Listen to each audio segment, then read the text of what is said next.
Oh, I am so excited. I'm going to be reading The Berenstain Bears Trick or Treat by Stan and Jan Berenstain.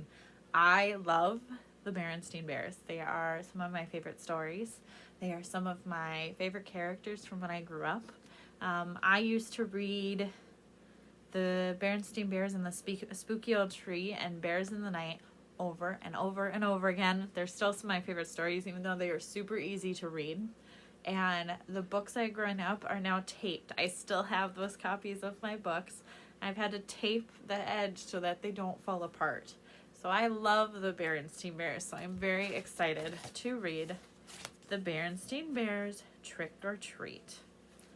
And then on one of the pages here says, every little bear's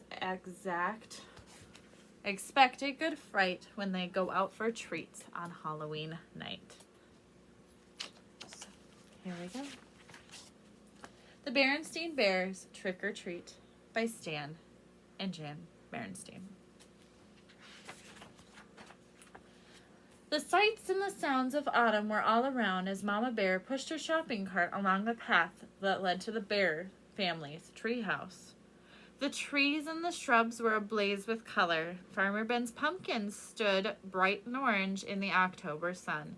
The crows cawed noisily as they searched the stubble for bits of corn. Wild geese in great V formations honked high in the sky as they flew south. Which are a lot of sights and sounds that some of us have been experiencing, except for more recently, where I live. We've gotten snow now really early, but we experienced all of this beforehand, right? But the surest sign of the season was inside the treehouse, hiding behind Papa Bear's easy chair. It was Brother Bear waiting to try out his Halloween costume on Mama. It wasn't Halloween yet, but brother and sister couldn't wait to try on their new costumes. Sister was going to be a beautiful ballerina. Well, what do you think?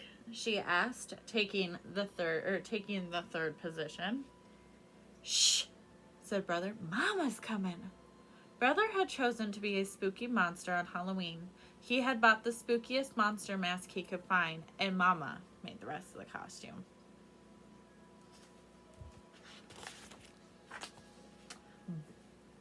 Boo! He shouted as Mama came in the groceries. Help, a monster! She cried, pretending to be frightened. It's only me, Mama, he said, showing his face. Oh, so it is, said Mama. Well, that just goes to show that appearances can be deceiving. Appearances can be deceiving? What's that mean? Asked Sister. It's just a grown-up way of saying that things aren't always what they look like, explained Mama as she unpacked the groceries.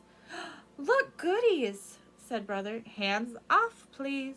Those are for trick-or-treaters who come to our house tomorrow night.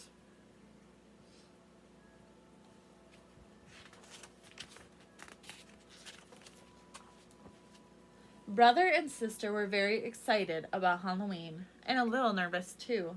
This is the first year they would be going trick-or-treating without a grown-up along to supervise. I'm not so sure I like the idea of them going by themselves, said Papa as he carved a pumpkin he got from Farmer Ben. And it's pretty spooky out there, he added, making a scary face at the cubs. That sounds like something my dad would do. Oh, now, Papa, Mama said, if Brother and Sister want to accept the challenge of going out on their own, I think we should encourage them. But remember, she continued, turning to the cubs, there will be strict rules. You'll stay in your own neighborhood. You won't eat any of the treats until you're back home. Besides, we won't really be by ourselves.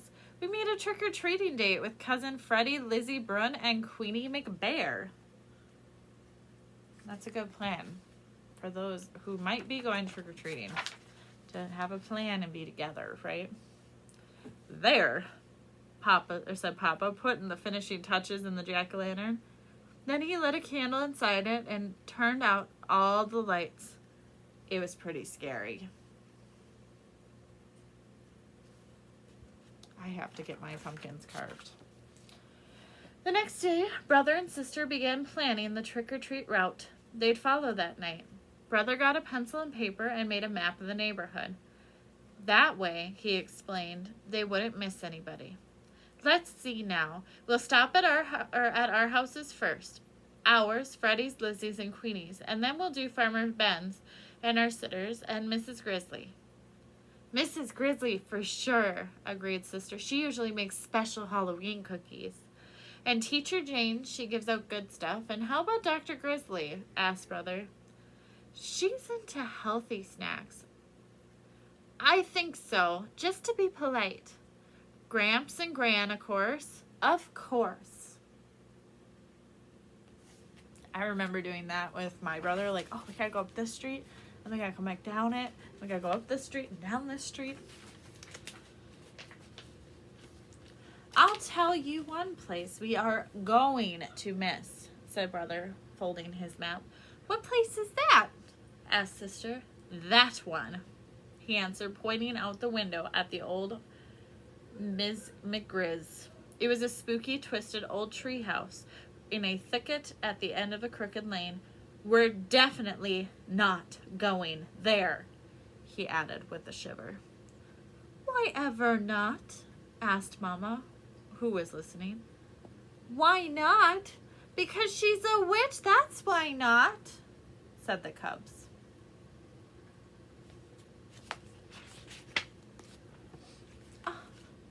Utter nonsense, protested Mama. True, Miss McGriz is an old and bent and rather forbiting looking, but I can assure you that she's a perfectly nice person. But the cubs didn't believe her, not for a minute, and they knew better. Everybody knew better, no doubt about it. Ms. McGriz was a witch for sure. Just after dark, a pirate, a skeleton, and a wicked queen from the Snow White came to for brother and sister. They were Freddie, Lizzie, and Queenie, of course, and together they ventured out into the darkness with their trick-or-treat bags.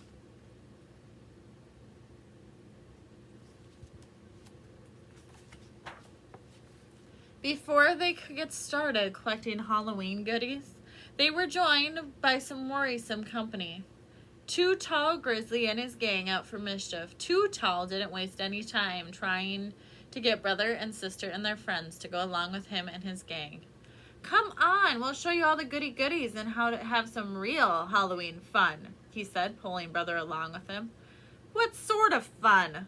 Brother asked warily. Oh, you might say we're gonna put the trick back in Trick or Treat, he said, chuckling. It was so dark that brother and the others didn't notice where they were heading.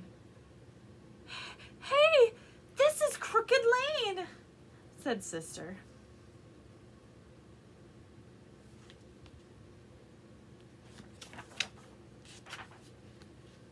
That's right, said Too Tall. We're going to play a few tricks on old Witch McGriz.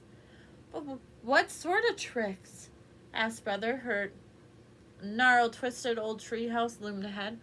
First, whispered Too Tall, taking a roll of toilet paper from his jacket, we'll decorate our house with a little bit of this. Then maybe we'll tie a few knots on her clothesline, and then we'll smear some honey on her broomstick so she'll stick to it when she flies. Do you see the broom over here? Oh, sounds like bullying. But before Too Tall and his gang could start their mischief, the front door opened, and a bright yellow light stabbed the darkness. And there in the doorway stood the frightening figure of old Ms. McGriz. Aha! She said in a gravelly voice. I am ready for you.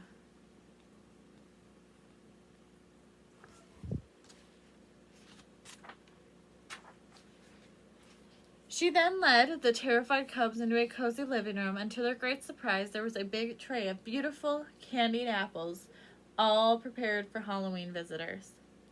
Mama was right, whispered sister to brother. Miss McGriz really is a sweet, kind old person.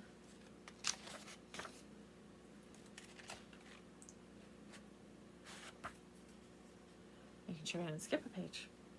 The cubs thanked her for the beautiful apples and went out the rest of the way for their trick-or-treating business.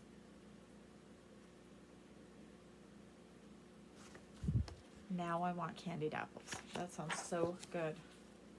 Later that evening, brother and sister were at home looking over the treats they had collected. The beautiful candy apples stood out. Papa asked them where they came from. From Ms. McGriff's, answered brother. From that scary-looking old grouch puss that lives down on Crooked Lane? Said Papa. That's right, said brother, taking a delicious bite of his candied apple.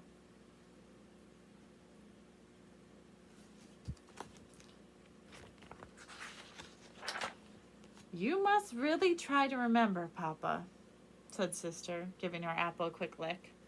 Appearances can be quite deceiving. So, that was The Berenstain's Trick or Treat by Stan and Jan Berenstain. I hope you enjoyed it. It's a great book. I love this one. And as sister and mama both said, appearances can be deceiving. Just because someone may look a certain way does not mean that that's how they act, right? And especially now more than ever, it is important to be kind to one another, right? It's important to help take care of each other and not judge each other by how they look or how, sometimes how they act is more telling than the appearance, right? So with that, I'm going to say happy hunting.